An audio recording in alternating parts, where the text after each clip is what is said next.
This episode is made possible by Badlands Pets. As you all know, Mojo, my precious baby, is the reason why I found love in the first place. He made me feel love again. So I would do anything to ensure his health and longevity. And actress Katherine Heigl and I have that in common. She's helped save over 16,000 dogs through her foundation. And after doing a ton of research, she feels there's one place we can look to improve any dog's health, and that's their food. So fortunately, she found that just by adding a few special superfoods to her dog's food, she saw huge transformations in their health. So she's made a 20-minute video explaining step-by-step how anyone can do the same thing to see incredible changes in their dog's health. I've definitely re-looked at what I'm feeding Mojo and making sure that, hey, he only has one life to live, and I want to make sure it's the best damn life. So if you want to keep your dog healthy and happy, go to badlandsfood.com/dateable and watch Catherine's video right now.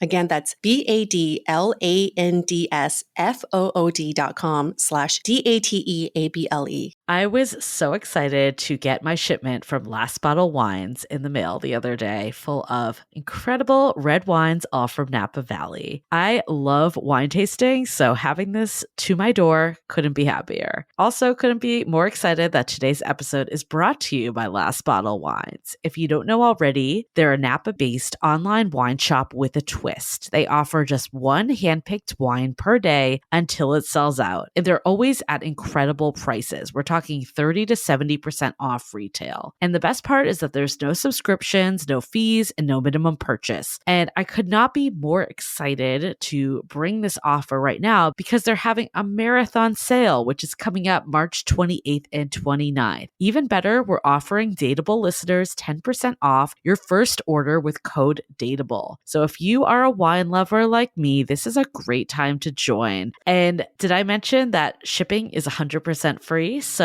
what are you waiting for? Mark your calendar for March 28th and 29th, or get on it earlier if you want. You can sign up at lastbottlewines.com and use code DATEABLE and find out why Last Bottle is the most fun way to discover and buy amazing wine.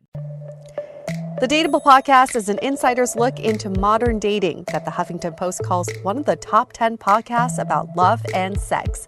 On each episode, we'll talk to real daters about everything from sex parties to sex droughts, date fails to diaper fetishes, and first moves to first loves. I'm your host, Yue Xu, former dating coach turned dating sociologist. You'll also hear from my co-host and producer, Julie Krafchick, as we explore this crazy dateable world.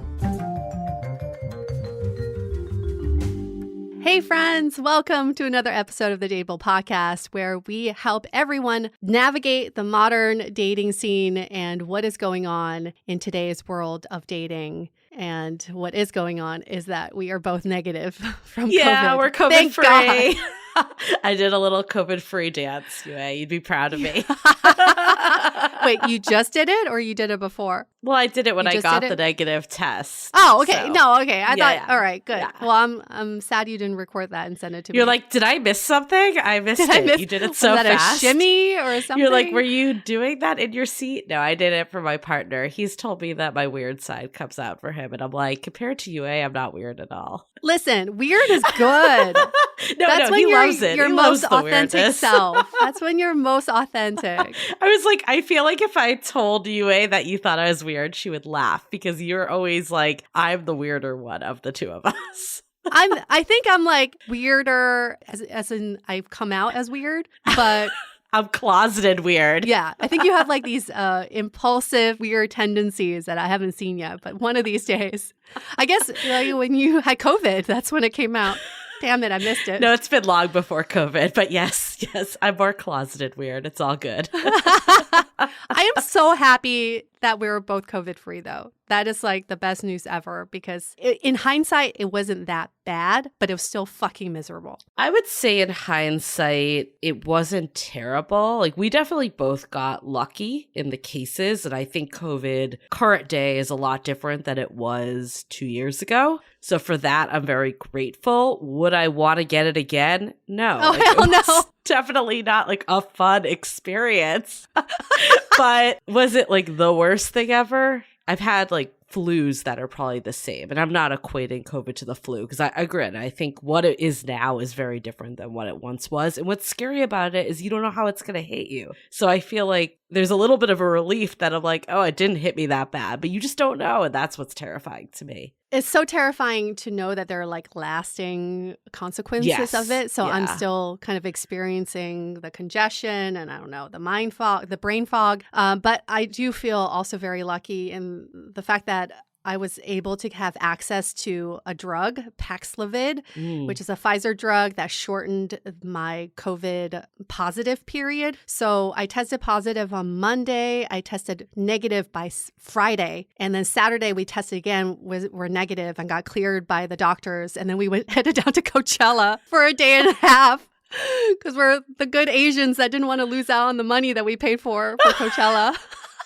Well, I'm sure that you were good and wore your mask the whole time because I know you would be. Yeah. The good thing about Coachella is that it is so fucking dusty there because it's a desert.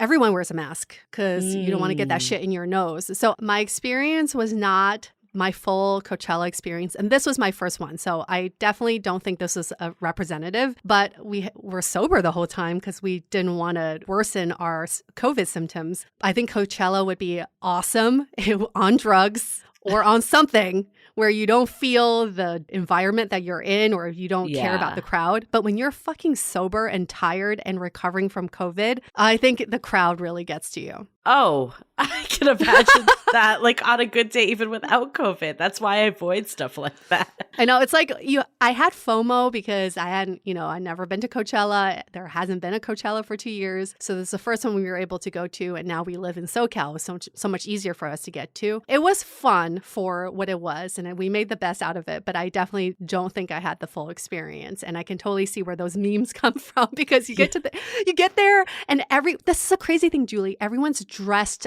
up, everyone's got like full makeup and costumes and beautiful outfits and heels. And then you get there and you feel like you don't feel sexy in that environment. Okay. So like all the time you use to get ready, you have to spend almost an hour on the shuttle to get to the venue. And once you get to the venue, you spend like 20 to 30 minutes walking into the entrance. So by the time you're in, you're like, my feet are hurting. My makeup is melted. It's like 100 degrees. Yeah. It's definitely not what people see on Instagram. End of rant. I'm glad that you were still able to go. I'm glad that you'll be visiting next week and we could be reunited and we could not be scared of COVID because we're in the clear for at least a little bit. Just exciting. Funny. Don't you feel like you have like a cape or a superpower on? It's like, now we can go into the crowds and we can go to indoor dining, like let's go to Ibiza. Why not? I don't know. I feel like my COVID experience has not been nearly as exciting as yours. From the day that you got COVID it's not a bad actually thing. Going to Coachella. I'm like leaving the house for the first time this weekend, and I could not be more excited. That's not a bad thing at all. You got your rest, you got your negative test results, and hopefully your partner will clear up soon too. And now you can be free. that was an update. He got it 3 days later. I think last intro, I was like, oh yeah, he's at the clear. Nope. There's a delay. There's a delay. Yeah, and the antigen test doesn't always pick up. Yep. In the earlier so we got days. to be COVID buddies together. the four of us virtually together. Oh. I know. I feel like we've had so many convos with people, especially recordings. So the episode that we're about to bring to you today, we did in the midst of COVID. Yes, we did. And we like caveat every guest during this time that we're like, hey, we had COVID. And I was doing the editing for last week's brunch talk. Yeah. And I was like, holy shit, I sound bad. I'm like, I did not realize how bad I sounded in the recording. But on playback, I was like, my voice sounds so nasal. And I still feel like a bit congested now even. So please give us some grace. No Apple reviews of how bad we're speaking right now, please. Thank you. We get a pass because we had COVID. But should we talk about erectile dysfunction? What There's a no way to transition. transition that, so let's do it. I'm so excited about this episode, actually, because I feel like, we dive into all modern dating. And, of course, sex is a big part of modern dating. And we talk about and think about the pleasurable side of sex. But there's also a lot of pressure that comes with sex. So much. And, we have a guest today, Dean, who wrote to us about this a while ago, actually. And, we are so backed up. We get so many submissions for stories, which is amazing. So keep them coming. Eventually, as proof by this, we will get to you eventually. Yes. And we read all of them. Yes. And I'm kind of glad, actually, we got to Dean a little later because he's in a totally different place, like married now. And it's really actually exciting to hear about how he went through this journey and came out on the other side of it. So yeah, I think it's a really great topic. We underestimate how much pressure there is, especially for men in our society. Yeah. And now's a good time for all of you at home to answer some of these questions. Think about this question. What does sex mean to you? Think about that for a second. And what are some of the things that have caused you anxiety, either before, during, or after sex? Think about that. Things that have caused you anxiety. And I can answer this personally. For me, as sex for a long time meant penetrative sex, and also the anxiety that was caused mostly due to performance anxiety. Was I performing at the level that I should be at? Was I pleasurable? Was I attractive enough for this person? And the anxiety after sex would be like, was that good for them too? Was it as good for them as it was for me? And will they call me again? Anxiety. Especially when you're in the midst of dating in early stages where you really just don't know, I think for me, especially coming into my current relationship, this was during the pandemic. I had broken up with my ex about a year, give or take, earlier. Was pretty celibate during that time from him to the new partner. And I was really freaking nervous. I think the COVID bod situation didn't help. The COVID-15, I definitely did not feel super confident. I had a lot of nerves going in that I hadn't had in the past. And I think some of that was, where I was at that moment of time. So it can change. I feel like even when you think that you're sexually confident, there may be times in your life that you get thrown for a little bit of a loop. But that just proves the point that when you first start having sex with someone, or even one night stands, everyone's just thinking about themselves. Right? Yeah. So much of that pressure is put on your own self. Of, am I performing enough? Do I look the certain way? Am I meeting their needs? When sex, for the reproductive reason aside, sex should be pleasurable and fun. But for some reason, sometimes we remove that goal because we feel like the goal is to be this person, to be this like performative sex kitten when it comes to sex. You know what's crazy too? I mean, who knows what it's like now? But I feel like when I first met my partner about a year ago in the midst of COVID, everything slowed down dramatically. And I remember sharing my insecurities with him on our third date, just being like, I kind of want to wait a little, and it's nothing to do about like our connection or anything with you. It's just where I'm at right now. And looking back on it, it's kind of crazy that like the third date would even be an assumption that you have to clarify that. Like I'd met this person, for like 3 hours beforehand. It just goes to show like how much like sex can be rushed in dating.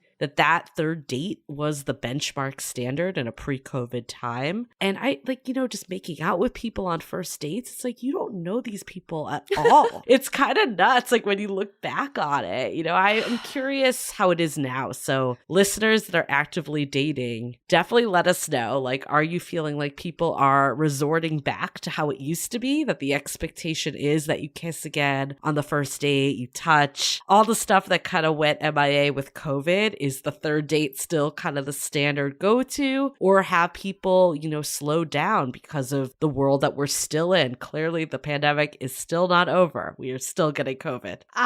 That was my initial reaction when I watched The Ultimatum. I am going to bring back the show again because they filmed that show in the middle of COVID. Nobody's wearing masks. They're making out with everybody. They're actually going out to clubs when the cameras are off and bringing back those germs. I was like, how come nobody got COVID during this time? And they were all like sledding it up.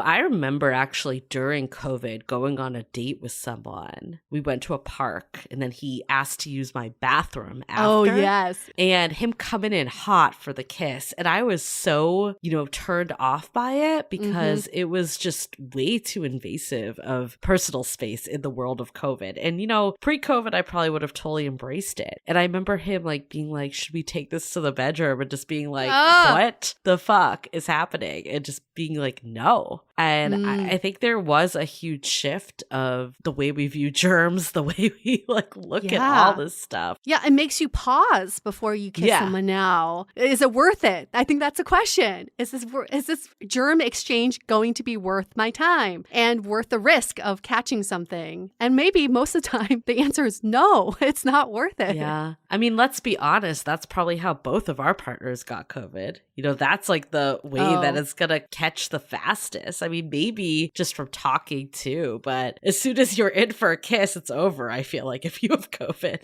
it's like your saliva is there.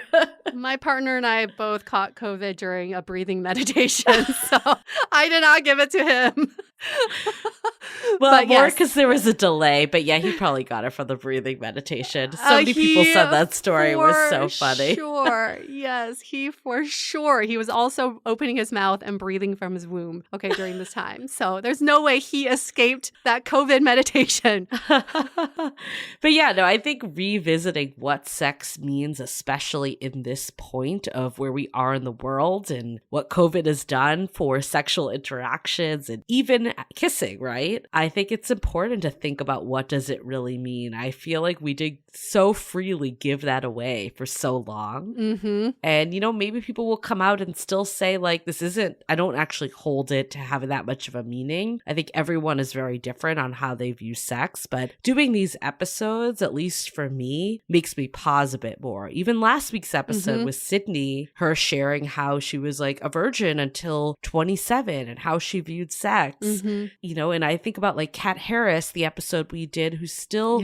holding on to her virginity, just how much thought she put into what sex means. And I think for me, I haven't given it as much thought. I give a lot of other things thought, but I feel like sex is not given as much thought. And I love doing these episodes because it reminds me that just like everything else with modern dating, it deserves to have that beat to really reflect on. So true. It deserves that intention. That's what intentionality is about. And for so long, we were doing things without intention, and therefore we don't get the result that we want at the end, right? That's what causes all that dating anxiety.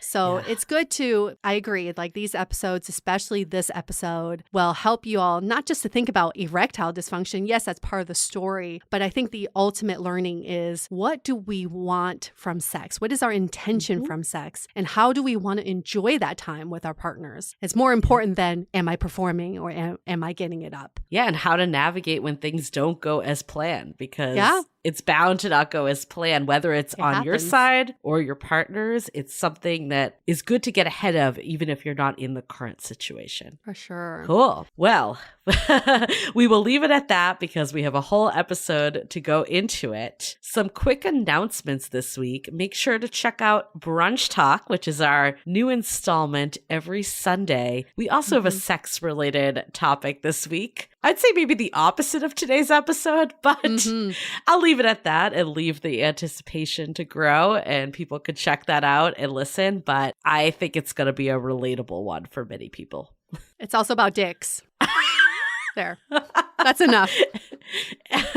We got to leave it at that. We got to leave some mystery. Yes. And then share this with a friend.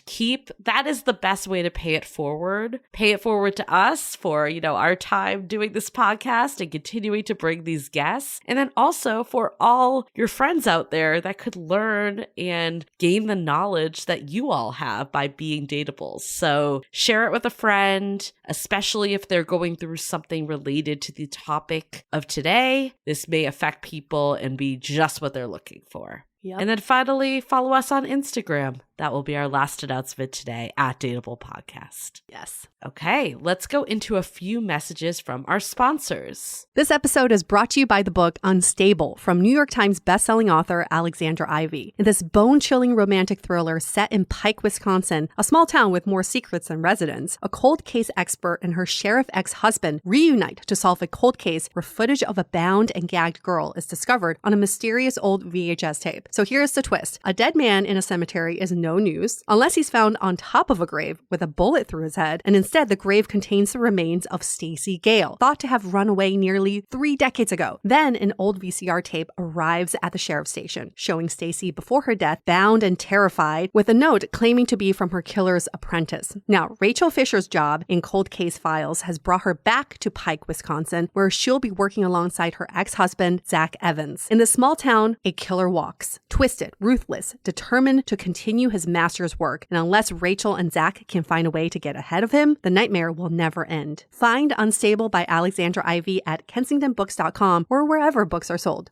This episode is made possible by Switchcraft. I love Match 3 games, but they all can seem so redundant with the same format and similar storylines. Switchcraft, on the other hand, is a brand new take on Match 3 games that's both fun and interesting. I absolutely love that there are literally thousands of levels to play, so you never get bored. And the storyline is also very engaging. You're trying to help Bailey and her friends uncover the mystery of the disappearance of her best friend, where every match presents a new piece of the story. And along the way, you can make decisions. This is my favorite part because it's like choose your own adventure, because the decisions drive the narrative. For example, who to antagonize and who to befriend. In Switchcraft, you take on the role of the witch at Pendle Hill, the world's top academy of witchcraft. Along the way, you'll find unique characters, a gripping story, and even a little romance. The best part is that your choices in the game determine the outcome of the story, so you're in the driver's seat. Download Switchcraft for free and unlock the magical mystery. Okay, let's hear it from Dean.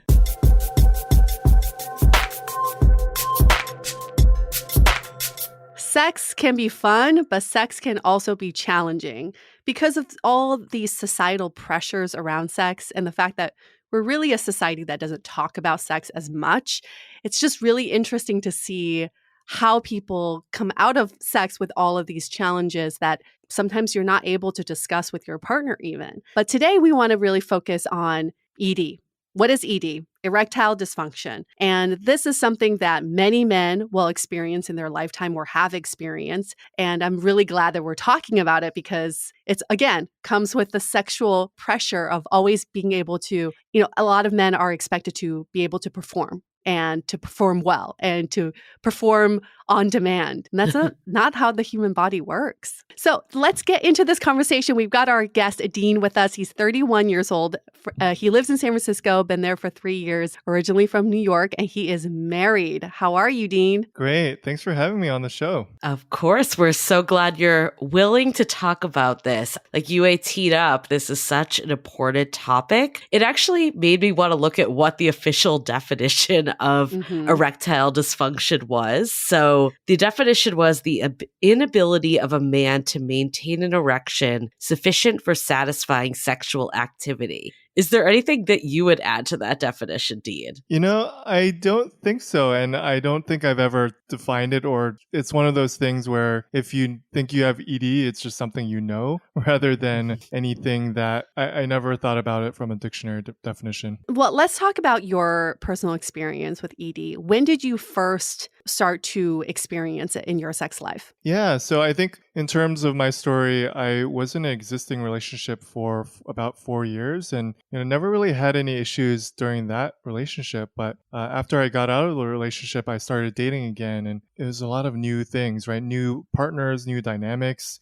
And I had one experience where, it was probably the third or fourth date. She was coming back to my place and I just felt a little intimidated by her. She seemed much more experienced and confident, and I felt like I had to match that. So I was feeling very nervous, and that was my first time. I couldn't get it up. So I wrote that as a one-off, but it just kept on happening. Like the second time, the third time, I was, it's not something that I thought could possibly happened to me before I turned 60, but it was suddenly an issue that was affecting my dating life. And when you say it kept happening, was it with the same woman or was it with different people? Yeah, it was first with the same partner, but then I thought maybe it's just her. But then with two other partners, I had the same dynamic. And that's where, I started freaking out more over time. Yeah, I think that is a misconception is that people think ED is reserved for when you're older. But many people, when they're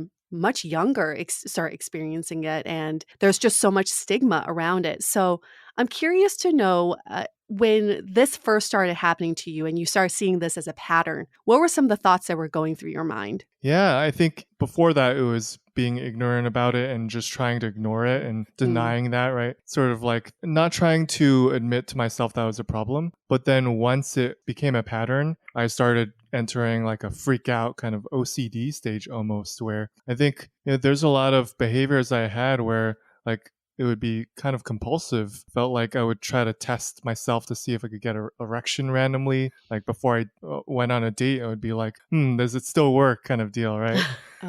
And, of course, that's not how it works, right?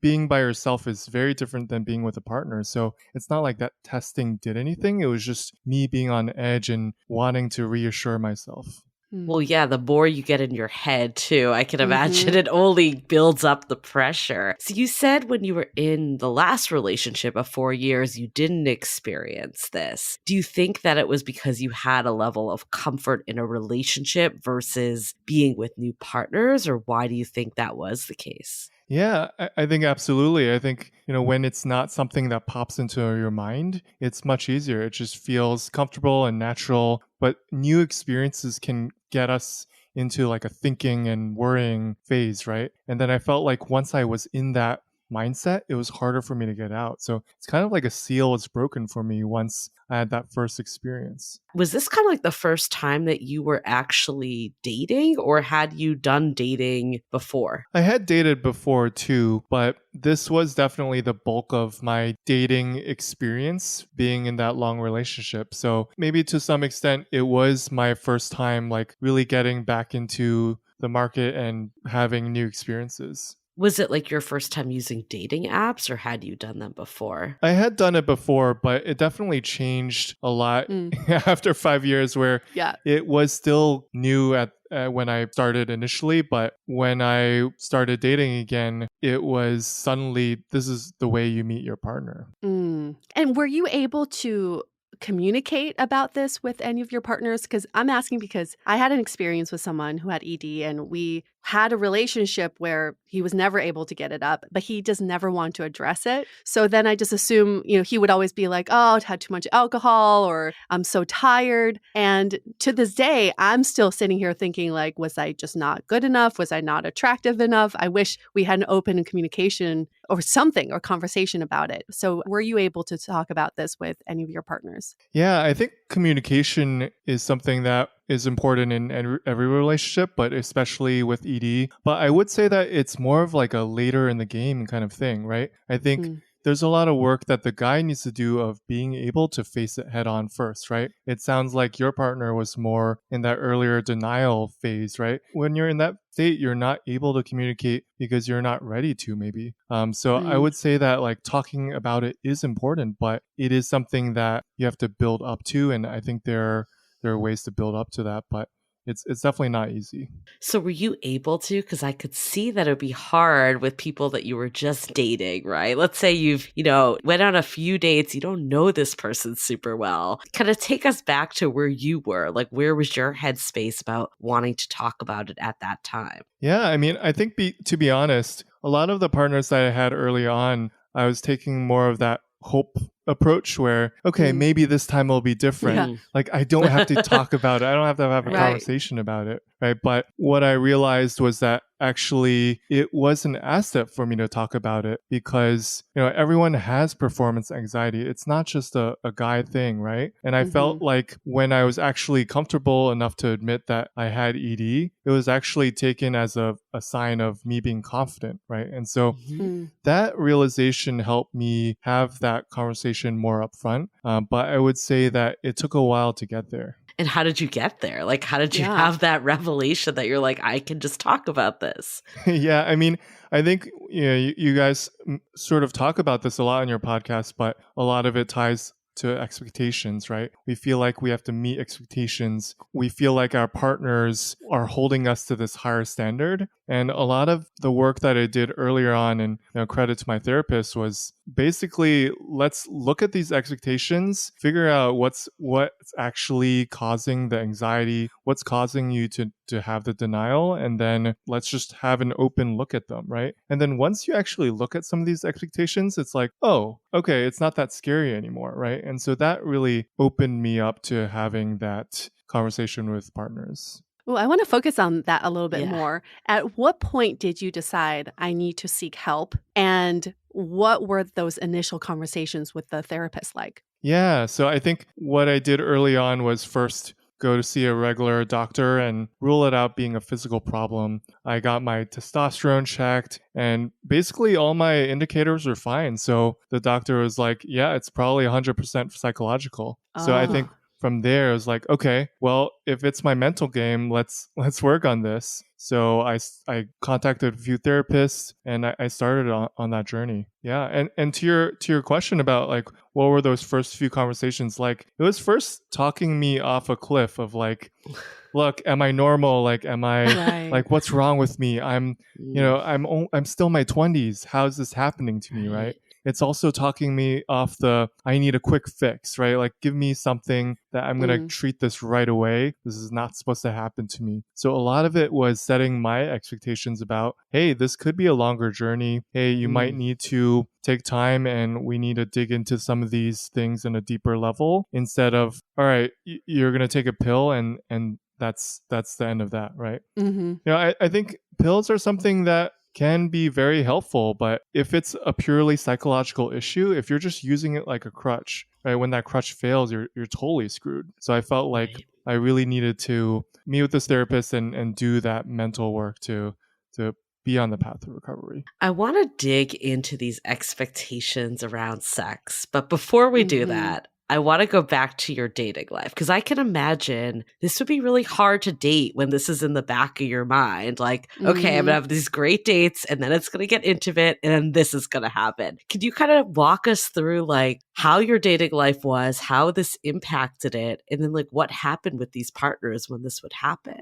Yeah, I mean, definitely it was tough to date with this issue, right? I think learning to deal with needing to, I think it still ties back to expectations, right? Because the man is supposed to initiate, the man is supposed to be sexual and be suave and strong and forceful. And it was hard for me to be confident when I was feeling not confident, right? And especially I'm an Asian man, and Asian men, I think traditionally in society, it's like you're definitely being emasculated, and from a dating perspective, Asian men are desired the least, right? So it was doubly challenging. So I think the biggest thing was it did affect my confidence. I'm naturally pretty secure in my attachment style, but I definitely got into my head a lot, and I thought a lot about different things, and I think it really affected my early partnerships. I think the first one that I had the issue with, it really ended poorly because I didn't know how to talk about it. I didn't know how to deal with it. And then my partner at the time thought it was her issue and like she wasn't feeling good. And so like every session we would have just ended in disappointment. Is definitely recipe for failure in a relationship. That is so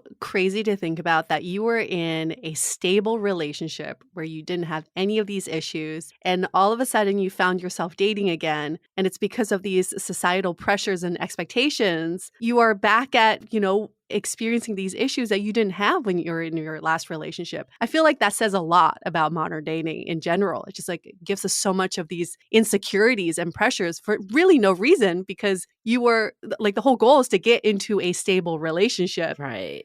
And but like in the beginning stage of dating, it's just so much anxiety around it. Yeah, absolutely. I think it was definitely tough to be able to date in that setting. And it took time for me to feel confident again and get my groove back. Well, yeah, I can imagine too for both of you and the partner that you were experiencing this with. I can only imagine how defeating it must be every time you go to have sex to just be like, well, that didn't work out. Now we both feel bad. I wouldn't want to do it. Like, I totally get where it's just so hard that, like, if everything else is going well, then this is the one thing. I mean, I know this woman and other partners are not on this call, but did you ever talk with her further about kind of how she was feeling? Because I definitely have been there myself too. And you do think you're doing something wrong. Yeah, I did have conversations with some of my partners, and I think what I took away from that was like it's really important for the partner to take care of themselves too, right? Because it will impact you emotionally too, thinking it's your fault or you're not attractive enough. And even though you know that the answer is it's not you, you still have to keep reminding yourself that, right? So it's not good enough to just know that's something that you have to keep reminding yourself of, and it's something that I would say that it's really helpful if the partners is able to have outlets and be able to express their own insecurities to someone else, right? Because the worst thing that can happen is for both parties to have insecurities and you have more problems than what you started with. Well, I think it just speaks to the expectations around sex in our society so much too, that we have to finish. And it's almost like if the woman doesn't finish, it's not that big a deal, but there's something wrong when the man does. And I've definitely seen myself fall in that trap too, but it's something that's been ingrained in all of us, men and women, that in order to have good sex, like the guy needs to get off essentially.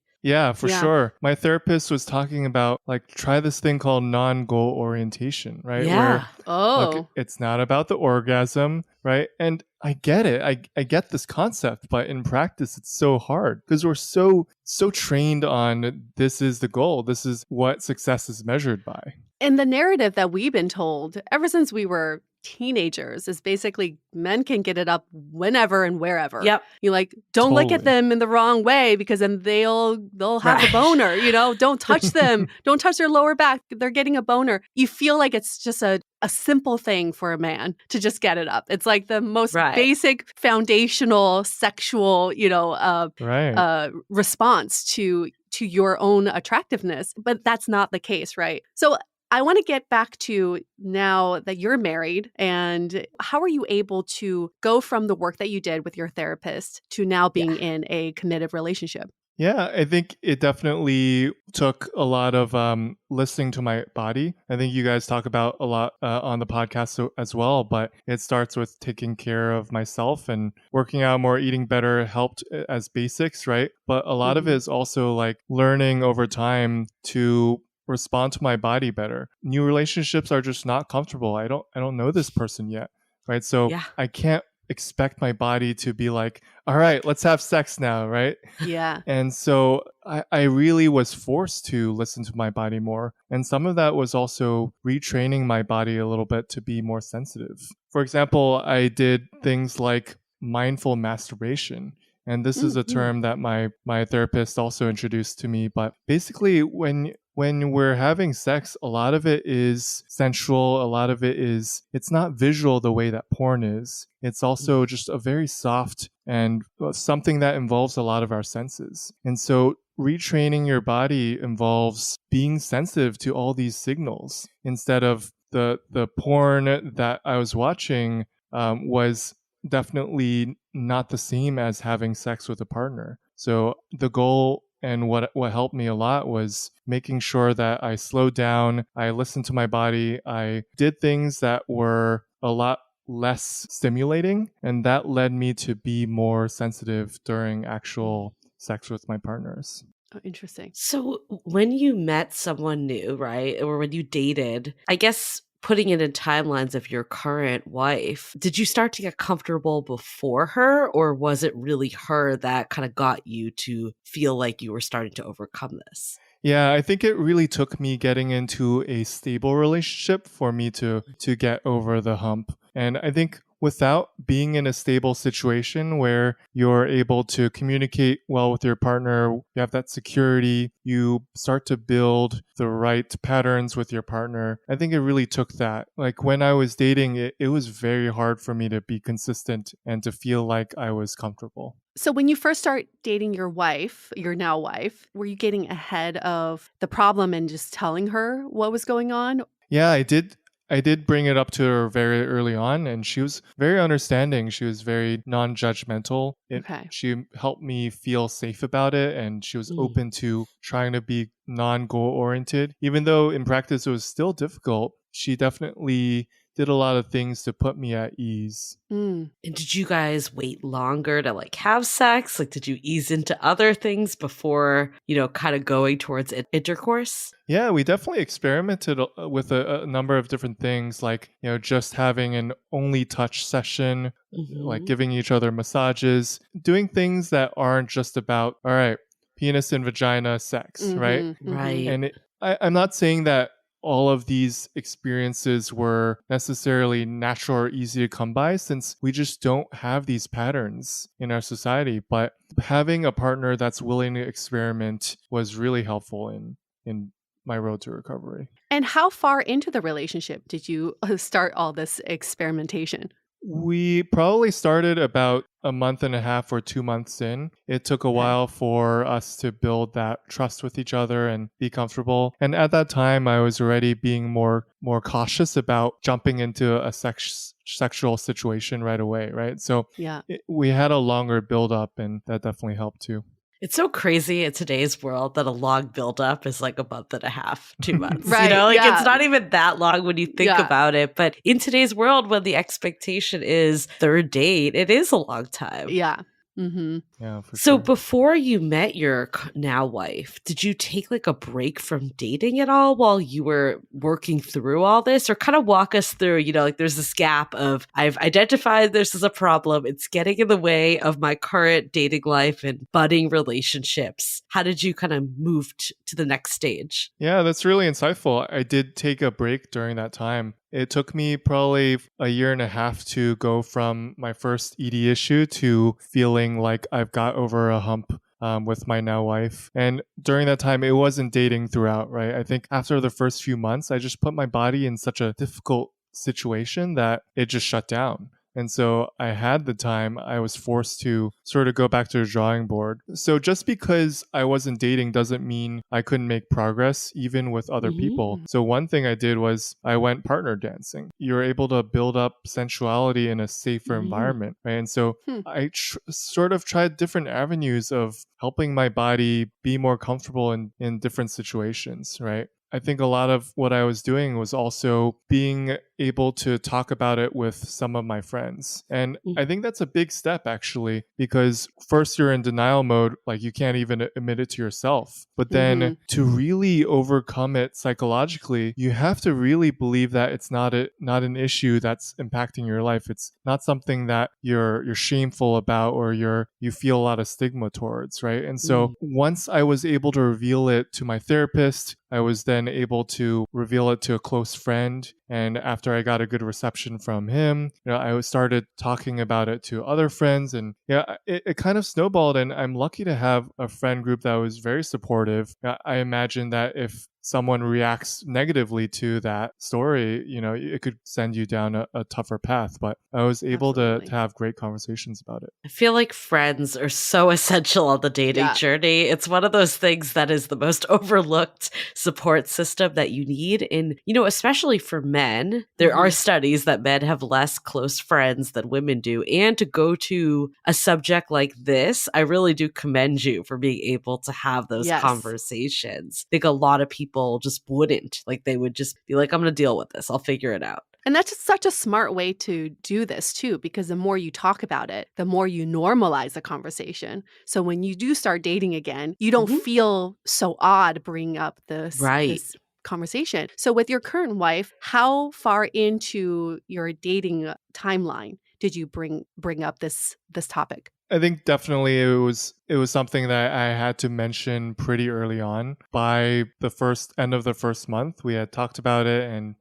I think it was something where you can't really hide this for so long, right? Right. What you guys were saying about the expectations of 1 month to 2 months being a long time, that's definitely true, and I felt like I had to have a conversation. Well, yeah, then she starts being like, does this guy not like me? Like it brings up Right, all yeah. this stuff, right? Which it's so interesting because I feel like we always turn to ourselves. Like we're all selfish, inherently selfish people that we always turn to like how it's impacting us. And it's never like, oh, it could be something that has zero to do with us. Yeah. Let's hold that thought for a few messages. This episode is sponsored by Via. We all know there are things that can help set the mood in the bedroom, but did you know a little THC could also do that? Yes, Via has developed a unique blend of pleasure-enhancing cannabinoids, libido-strengthening herbs, and a low dose of THC all into one mind-blowing gummy called High Love. This gummy, wow, it will awaken your senses, increase blood flow, and intensify any sexual experience. I've been pleasantly surprised by the High Love gummies because it is just the right amount of THC for me to have a good time without feeling sleepy. And hey, if THC is not your thing, Via also offers a wide array of other gummies without it. And everything legally ships in 50 states with discreet packaging directly to your door. So if you're over 21, you can get 15% off and a free pack of award-winning Dreams THC plus CBN sleep gummies with our exclusive code DATEABLE at viahemp.com. That's VIIAHEMP.com. Let the gummies work their magic. Head to viahemp.com and use the code DATEABLE to receive 15% off and one free sample of their Sleepy Dream gummies. That's viahemp.com and use the code DATEABLE at checkout. Take your passion and pleasure to a whole new level with High Love from Via Hemp. As you know, I recently left my corporate job and I've been in total recovery mode, all about self-care. One of my new routines is the nighttime shower before bed. There's just something about washing away the day and that reflection that's been super helpful for me. I've been using one of our partners, Osea's Mega Moisture Duo. This combo body oil and body lotion are so freaking incredible. It literally feels like I'm at a spa. I realized that the secret is seaweed and other skin level ingredients that are normally reserved for face products. And that's why I was so excited when Osea became one of our partners. And, you know, we're so grateful for partners like this because one, they keep the show going, but they're also super good for all of our listeners and for our own well-being. So if you want to have that nighttime bliss like I am doing, you can get 10% off your first order site-wide with code DATEABLE at oseamalibu.com. You'll get free samples with every order and free shipping on orders over $60. So head to oseamalibu.com and use the code DATEABLE for 10% off. Let us know which products you end up going with. Share them in social. Super excited to see what you end up choosing. Living with ADHD can be a challenge, and dating with ADHD is definitely a challenge, we've heard many of you say. But finding the right care and proper tools needed to succeed can be life-changing. Done is an online ADHD care platform that can get you all the resources you need to help manage your ADHD. Online visits, refills, and a 24/7 care team made for you.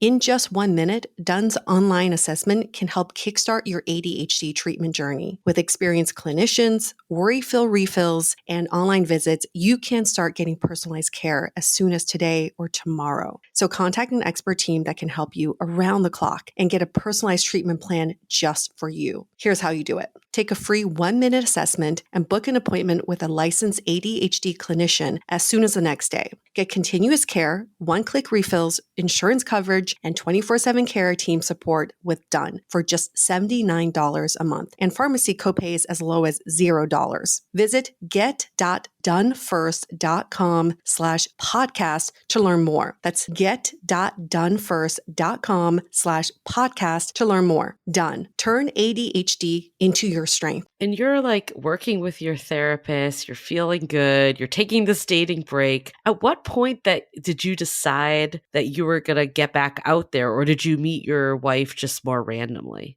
I think it happened to coincide with me having 2 months before I started a new job. And it was just a natural time for me to jump right back in and get a lot of dating in before I had to focus on work again. So I think it'll just naturally come up it will feel like it's time. And I don't think it applies to necessarily my particular situation or having ED in general. We all need breaks here and there with the dating because it can be overwhelming. It can feel like a grind. So whenever that feels like it's more palatable to jump in, that's when I think we should jump back in.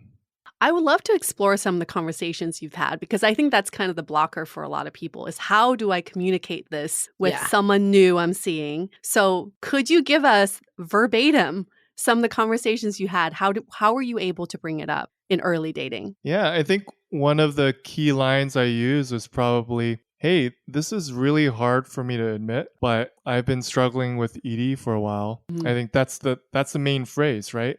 And then that leads to a reaction for the partner. And if they react positively or in a way that shows curiosity, then I can reveal more. Then we can start having a conversation of, hey, I think for the first few sessions, I want to take it slow. Let's try these things. The precise thing probably depends on you and what you think would work best for you. But for me, I think it would be better if we started out just touching and not going into penetration. Let's just play and explore and see where it takes us, but not necessarily needing to have either of us orgasm. Oh, that's how all initial sex should be in dating, right? Like you don't need to go straight to penetration, because I've had some pretty bad initial early sex. Like it's all about exploring each other's bodies and being curious about each other. That makes it for a much better sex life than just going straight into, like you said, the goal-oriented penetration. Totally. Once you progress a little bit, there are simple things you can say like, hey, when you do this, that turns me on a lot, right? Very simple, but you're just giving each other information. Or, hey, I'm not feeling this. Or if you did this, it would make things easier for me, right? And a lot of that is setting up both of you for success, right? And that makes making it easier, making sure that you guys understand where both of you are at. And so simple phrases just to communicate where you're at were really important at the time. And did you have these convos with anyone else besides your now wife? Or was she kind of like the first person back after you've had these revelations? There were definitely conversations I had with other partners, but I think with my now wife was definitely where we were able to take that deeper and have ongoing conversations. I think the initial conversation was easier to have, but like really when the continual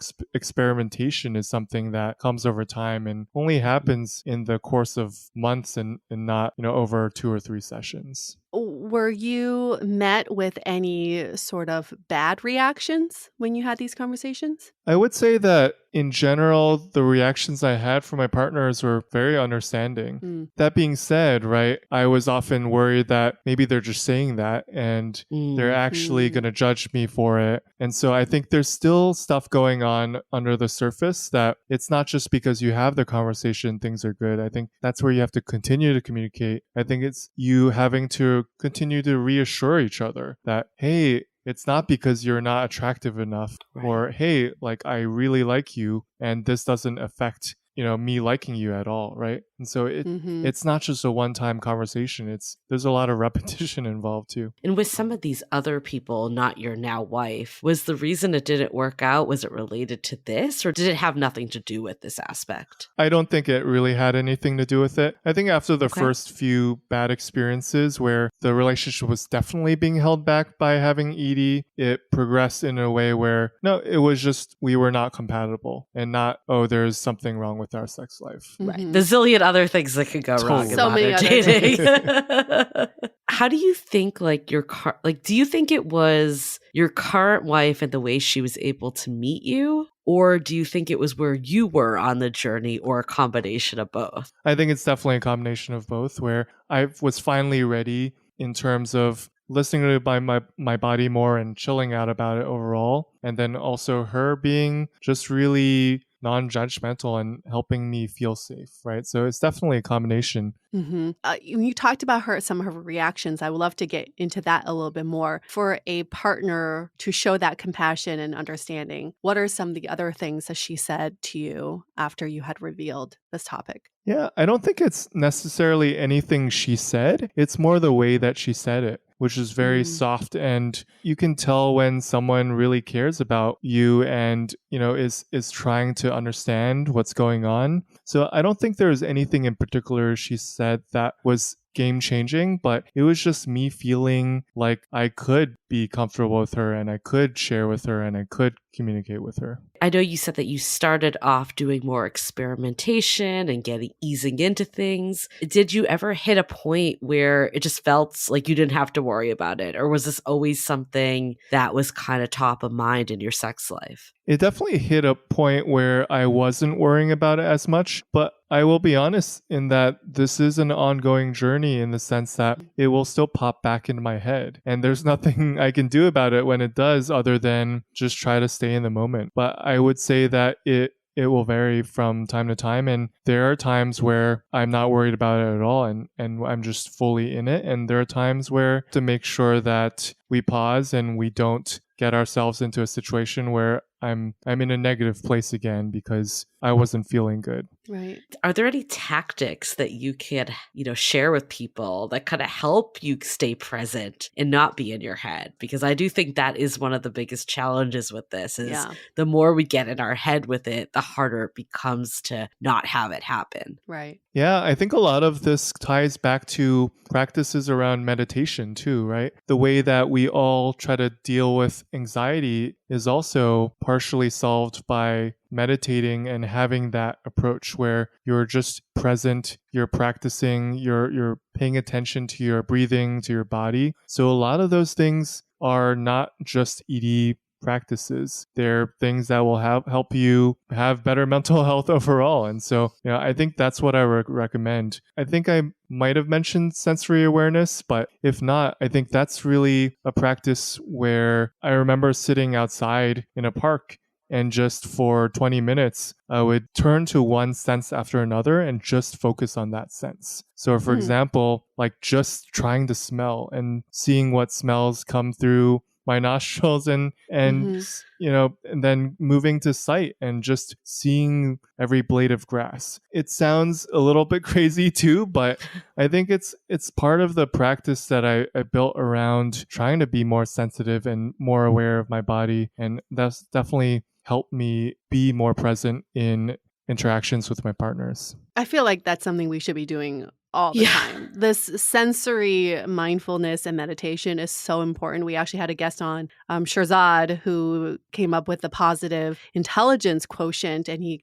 has this whole practice around positive intelligence. But the exercises are all based on singling out your senses. So you're only feeling one thing at a time. And after you're done with that, basically calms your mind so you can tackle whatever issue or challenge that you have at hand. So I think that's just something we can all learn to do. And I think also with sex, a lot of times we're not feeling it. No. There's just like you're doing it. You're going through the motions, but we're not taking the time to be mindful and be present to feel it. And I met someone recently and he said something to me and I was like, this is so simple. But he's like, the whole goal of sex should be fun. Yeah. That's like the goal. As you're experimenting, playing around, and getting to know your partner's body, that should be fun. I think this conversation definitely reveals that side that we can all do more of, especially in the bedroom. Yeah. Definitely. I feel like, Dean, even as you were just saying all that stuff, I'm like, oh my God, there's so many senses that can happen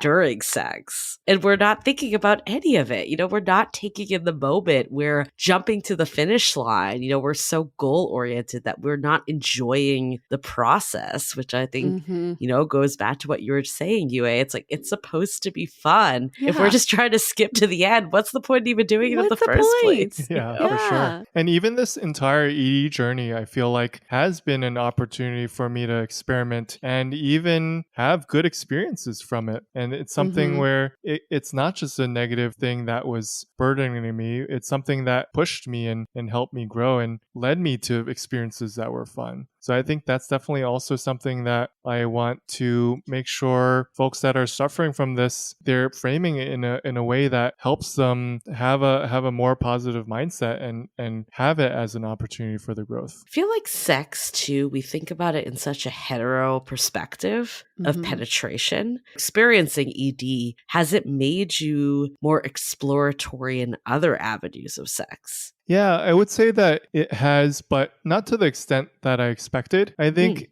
it was easy when I felt like I was back in the groove and not dealing with ED to revert back to the traditional way of having sex. So I think a lot of the experimentation was during this time when I was trying to get back there. I wish I could say that, yeah, I've totally transformed my sex life because of that, but I think it's still an ongoing process where we all can be better about experimenting. And I think it's a tool that we have in our toolbox. And even if someone's had a lot of sexual partners, doesn't mean that they know your body. Sometimes we feel like, oh my gosh, this person's dated for a long time. They are probably more experienced at sex than I am. It doesn't mean that they are more experienced with your body. It just means that they've done it with other people. So I don't think, I can see how that could be intimidating, but that shouldn't be a barometer for how someone will be like in bed with you. And Dean, you're the one that reached out to us and you really wanted to tell your story. So I'm curious to know, what are some of the things that you wish you had heard in the beginning of your journey that you want to tell someone now so you can pay it forward? Yeah, for sure. I think a lot of it is around just telling folks that there is an alternative path. I think I mentioned it up front, but it's not just about the quick fix and about taking a pill and being done with it. I think it's really an opportunity to dig into yourself and be a more resilient and better human. And so I think what I would say is like, just chill out, right? I think that's one of the biggest thing. Like I'm on the ED subreddit from time to time and people are super freaked out about it. Every week I see a post that's like, oh yeah, I'm 18 and I didn't have morning wood last week. Like what's going on? And it's like, yeah, like chill out. Like that has nothing to do with anything. And I think in general, people just worry so much about ED. And of course, worrying and obsessing just makes things worse. So I think it's really about chilling out, experimenting, and trying to get yourself in a place where you're able to treat it like a normal thing that you talk about at the dinner table. I love that. While we're dishing out advice, is there any advice you'd have for a partner that's supporting someone going through ED? Yeah, I would say definitely number one is still to take care of yourself first, right? You don't want to have both partners having issues and them creating this extra tough knot to resolve. And so it's really about making sure that you check in with yourself, right? Am I feeling insecure because we're having issues in the bedroom? And reminding yourself that, hey, it's not me. This is something that I can help my partner with, but it's not something that is because I'm not attractive enough. I think that's one thing. Another thing is just creating safety, right? I think my wife did a really good job of just being curious, being warm, and that's a huge part of it, right? A lot of these guys are probably in that first stage where they're still not able to talk about it. They feel shame, they're in denial, right? And a lot of it is being in a safe relationship and a safe environment and being able to finally address it and start experimenting and start coming out with solutions. So I think the last piece to that is doing some gentle nudging and figuring out where the guy is in the process. And if he's really in that denial process and still like in a bad mental space, like gently helping him find a therapist, and in a way where it's not like, oh, you're broken, like you need to be fixed here, but it's more like, hey, I want us to have a really fulfilling life in general, but also in our sex life. And I want to work together to help you find a therapist so that we can build a stronger relationship. I feel like sometimes we think that we need like the magic words, but what I'm gathering from you and so much of relationships, it's just being there and being open and be like the way you show up is so much more important than even having the solution. No one's looking for the solution. They're just looking to be heard and seen. Absolutely. Well, thank you so much, Dean, for coming on and sharing this. I think Yeah. this is a really important conversation. It's a conversation that probably is living in a lot of people's heads and not out in the open. So I'm glad that we're changing that. I mean, the biggest takeaways I have, first and foremost, just how interconnected our body and minds are never fails to amaze me. And I like that you obviously checked it out at the doctor and made sure that like there wasn't a reason that you needed to turn to meds, but then making those connections and looking at like, what is it that's really the deeper piece that I can work through is so important. So I think that's definitely one that stands out to me. The other piece is just how much more connection, even the things that we see as flaws or insecurities can bring if we choose to let it be that way. Yeah. The fact that you were able to, share this with your now wife, you were able to see one, I'm sure the way she like was receptive to this too, made you realize like, this is someone I need to hold on to. And having you open up to her, I'm sure brought you closer to her too. So often we think that we need to hide all the stuff that's less than perfect, but oftentimes by just being like, I think that really is the true definition of vulnerable. It's not unloading, like all the trauma, but really being like, this is what's going on with me. I need your support. Asking for that is so important. So everything that is less than desirable that comes our way, we have many ways of approaching it. And if we could always turn to connection, that's going to help with our dating and love lives. Oh, 1,000%. 1,000%.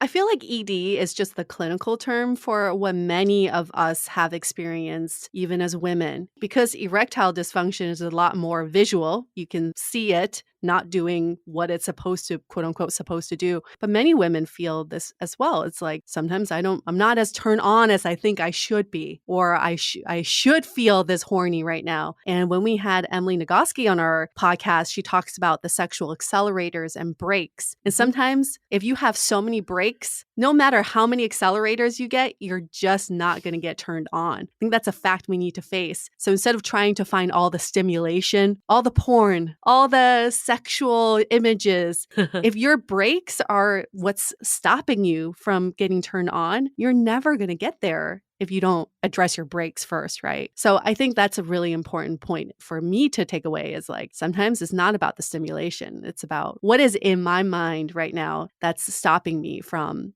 getting to that point of wanting to explore this sexually. And I also think it's very important for us to talk about this openly because I hate that we're calling this performance anxiety. Yeah. Why is this a performance? It shouldn't be performative at all. Nobody should be performing when they're having sex. You're giving, if anything else. You're experiencing this together. And I think that is mainly the issue that we're facing when it comes to sex is that we feel like we need to perform. We feel like we need to be on all the time. That is just so much pressure for a human being. So I think we need to get rid of that performative mindset and think about sex as non-goal oriented. It's not about penetration. It's just about having fun and exploring each other's bodies. I would definitely choke that up to media too. It's like the way that like porn and movies and all the stuff says that, it's just, this is what you do with sex. And I think we need to really accept that all of our bodies are wired differently. What turns one of us on is not going to turn the other person on. And how we get to feeling turned on is going to be different from person to person instead of just thinking that we're all in this blanket, this is how it works across the board. Yeah, exactly. Any last parting words for our listeners? Yeah, I would say that just set yourself up for success, right? Make it as easy as possible on you. That means chilling out about it and reducing those expectations. It means not just doing wishful thinking, but communicating ahead of time. It means trying to make sure that you don't have a lot of stressors when you're trying to have sex the same hour, right? And use that as an opportunity to experiment and push for your own growth. And in general, I think I'm happy to chat to anyone if they feel like I can be helpful. So I can create an email address and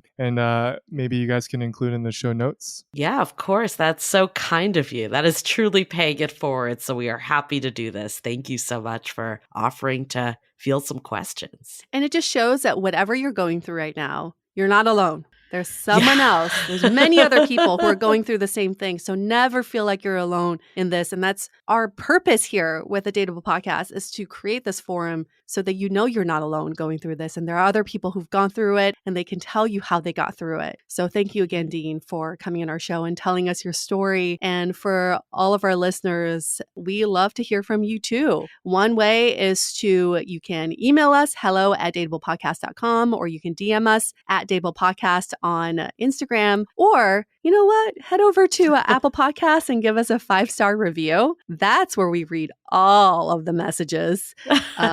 Something nice and sweet would be great, but that's our platform for feedback. So please do so. Pay it forward like Dean is. Yes, pay it forward. Okay, now we're going to wrap up this episode. Stay dateable. The Dateable Podcast is part of the Frolic Podcast Network. Find more podcasts you'll love at frolic.media/podcasts. Want to continue the conversation? First, follow us on Instagram, Facebook, and Twitter with the handle @DateablePodcast. Tag us in any post with the hashtag StayDateable, and trust us, we look at all those posts. Then head over to our website, dateablepodcast.com. There you'll find all the episodes as well as articles, videos, and our coaching service with vetted industry experts. You can also find our premium Why series, where we dissect, analyze, and offer solutions to some of the most common dating conundrums.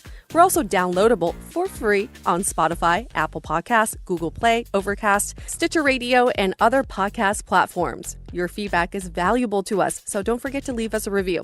And most importantly, remember to stay dateable.